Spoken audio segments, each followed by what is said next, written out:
Olha, nós somos orientados na Bíblia Sagrada a louvar a Deus por tudo aquilo que Ele faz por nós. Mas o Salmo 107, o versículo 32 fala assim: exaltem-no na congregação do povo e glorifiquem-no na Assembleia dos Anciãos. O que o salmista está dizendo aqui?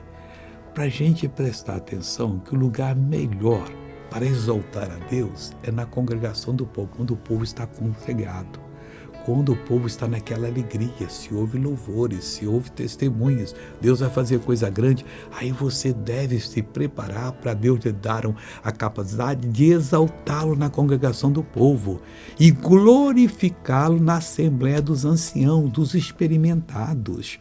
Quando você for convidado para participar de uma reunião dos anciãos, vai firme, porque você vai ser uma bênção, vai ser visitado e abençoado.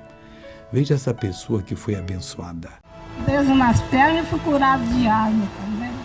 A asma sumiu, a bambeza, como é que você andava com essa bambeza? De poucos tempos pra cá, eu tava andando assim, ó. Ah, parecia que estava dançando? Tá bêbado. Bêbado? Você não bebeu, não? Não. Então anda normal em nome de Jesus. Que bonito, né, pessoal? Agora eu vou orar com você, Pai. Eu oro por essa pessoa que hoje entendeu que é na congregação do povo que ela tem que te exaltar e te glorificar na Assembleia dos Anciãos. Deus, aí ela vai ter um entendimento aberto, uma autoridade diante de ti para fazer a tua obra. Muito obrigado, Senhor. E amém. Bom dia.